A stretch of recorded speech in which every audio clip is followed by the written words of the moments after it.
Semua yang tertimpa musibah saudaraku, sabarlah. Apa itu sabar? Selalu saya ulangi. Bukan ngelus dada duduk manis. Seperti di Indonesia begitu, sabar ya, suruh duduk. Salah. Ya kan gitu. Tapi sabar definisinya adalah menerima takdir Allah, kemudian ikhtiar mencari jalan keluar. Contoh, Bapak Ibu bangun pagi, flu. Yang paling pertama, sabar. Apa itu sabar? Terima dulu takdirnya Allah. Allah sudah uji saya dengan penyakit. Karena biar kita ngamuk-ngamuk, penyakitnya tetap sudah ada. Gitu kan? Terima dulu sebagai takdir. Lalu ikhtiar. Minum obat. Konsultasi dengan dokter. Gitu kan? Minum teh hangat. Itu semua adalah ikhtiar. Ini namanya sabar. Terima takdir Allah, kemudian ikhtiar. Ada masalah dalam rumah tangga? Baik. Ini cobaan Allah datangkan. Sabar. Bagaimana sabar? Terima sebagai takdir Allah, lalu ikhtiar memperbaiki. Coba, kan gitu.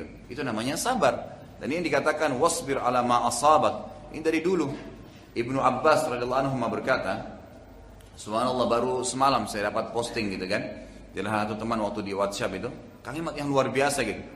Dia mengatakan, ya, pada saat kau sedang keluhkan permasalahanmu dengan Allah, waktu musibah datang, mungkin kau menangis, tapi kau masih bisa tidur. Sementara Allah Tuhanmu menyelesaikan permasalahanmu pada saat kau keluhkan dengannya tanpa dia tidur. Kamu sedang tidur, Allah selesaikan permasalahanmu dengan cara dia yang kalau kamu tahu bagaimana Allah selesaikan urusanmu, kau akan menangis karena senang. Gitu kan? Allah SWT tidak biarkan. Diselesaikan oleh Allah Azza wa Jalla, tapi dengan caranya Allah. Dengan caranya Allah SWT. Mungkin kita berharap cepat, tapi Allah tundain 3-4 hari kemudian, sebulan kemudian. Allah kita ingin dengan cara A selesai, ternyata tidak. Allah selesaikan dengan cara Z. Allah lebih tahu. Dan umumnya kalau Allah ujikan seorang hamba musibah, maka berarti Allah akan angkat derajatnya dan mengampuni dosanya. Serta kadang-kadang subhanallah, ini sering saya bahasakan kalau anda sedang menghadapi musibah, makin berat cobaan datang, maka pastikan anda orang paling kuat, lebih kuat imannya. Karena kata Nabi SAW sudah jelas, semua dalam hadis Bukhari, semua nabi-nabi cobaannya paling berat. Kemudian datang orang-orang yang beriman, tingkatannya mendekati Nabi, kemudian terusnya begitu. Artinya orang yang paling berat, ya, cobanya adalah orang yang paling tinggi imannya, gitu kan? Orang yang paling tinggi imannya. Jadi kalau cobaan makin besar, jangan bilang, aduh besarnya cobaan kepada saya. Enggak. Alhamdulillah, berarti saya orang dekat dengan Allah Subhanahu Wa Taala. Karena ada kadang-kadang Bapak Ibu sekalian, ini ulama tekankan ya, ada derajat di surga kita nggak bisa dapat kecuali dengan 100 tahun sholat malam, dengan 100 tahun sedekah, bakti dengan orang tua, haji mungkin 1000 kali. Kita nggak bisa. Umur kita cuma 60 misalnya, sholat tahajudnya harus 100 tahun. Umur kita cuma 60, mungkin dari 60 cuma 10 tahun kita tahajud. Masih butuh 90 tahun tahajud untuk sampai ke derajat itu. Fasilitas itu di surga, dari dayang-dayangnya, dari istananya, dari fasilitasnya semua. Tapi Allah mau kita sampai di situ. Bagaimana caranya? Allah uji kita dengan penyakit 10 tahun. 10 tahun nutupin yang 90 tahun kurang tadi. Sabar. Nggak masalah, gitu kan? Kalau saya sering bahasakan itu, kalau ada tulisan saya judulnya, musibah, kenali sebabnya, nikmati prosesnya. Insya Allah akan terbit nanti tahun depan buku itu.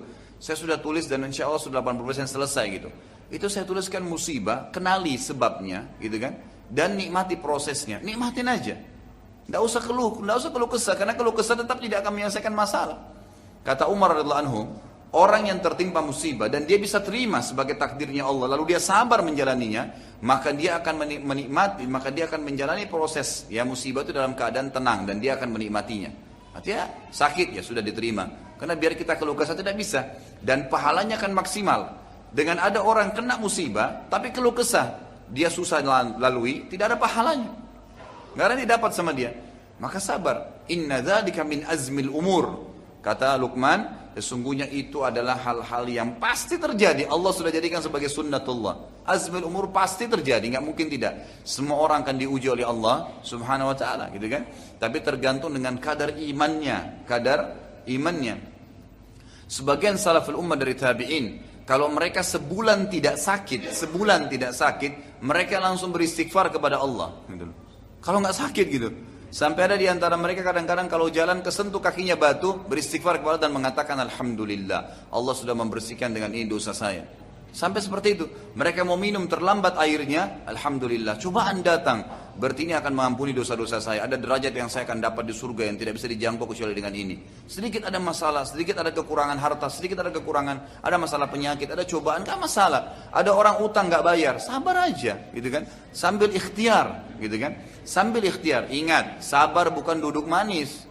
Tagi dia, ikhtiar, tapi terima sebagai cobaan dari Allah. Jangan gara-gara orang utang 100 ribu kita sudah sakit sebulan gitu kan. Ya.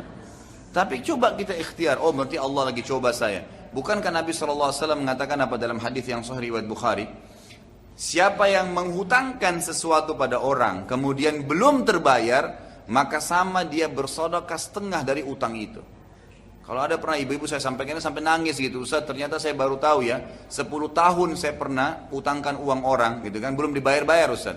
Ya sama 10 tahun kalau saya bahasakan dengan bahasa saya, setiap hari 10 juta waktu itu utangnya, sama dengan ibu tiap hari infak 5 juta selama 10 tahun.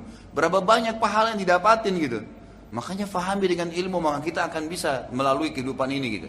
Itu pasti dari azmul umur. Tidak ada yang sia-sia dalam Islam, tidak ada yang sia-sia di dalam Islam. Jadi sabarlah, ya. Wasbir ala ma asabak. Sabar. Ibnu Abbas berkata radhiyallahu anhuma, dalam statement sabar ini, beliau mengatakan yang saya dapat posting semalam ya. Kalau seandainya, kata beliau, kalau seandainya langit ini rubuh, gitu kan, menimpa bumi, maka pasti Allah akan berikan jalan keluar kepada orang-orang yang bertakwa dan sabar. Jadi pasti Allah akan bukain celah-celah yang mereka tidak kena timpaan tersebut dan mereka bisa lari, lepas daripada reruntuhan langit. Bukankah Allah mengatakan, "Wa may yattaqillaha yaj'al lahu makhraja"? Orang yang bertakwa, orang yang patuh dan sabar itu akan diberikan makhraja, jalan keluar dari masalah dia. Maka tinggal sabar saja dan pasti hasilnya akan manis gitu kan. Nikmatin prosesnya. Ada orang tiba-tiba la qadarullah stroke. Dia ngamuk-ngamuk juga percuma. Kita lihat ada orang subhanallah stroke tiap hari emosional. Kenapa dia kena? Makin parah kan. Tapi coba ada orang bilang, oh dicoba sama Allah ya, sudah cobaan dari Allah. Ikhtiar, coba berobat, coba bertanya sambil dinikmatin, jalanin aja. Ada orang subhanallah lumpuh, ya tangannya nggak ada dua-dua, kakinya nggak ada, tapi tetap beraktivitas karena dia bisa nerima itu sebagai sunnatullah. Dan ingat itu hanya di dunia. Setelah di akhirat nanti, orang yang lumpuh di dunia, orang yang patah tangannya, orang yang buta matanya kembali semua sempurna di akhirat dan dia akan mendapatkan yang terbaik dari apa yang telah dicobakan kepada dia. Jadi sabar, gitu kan?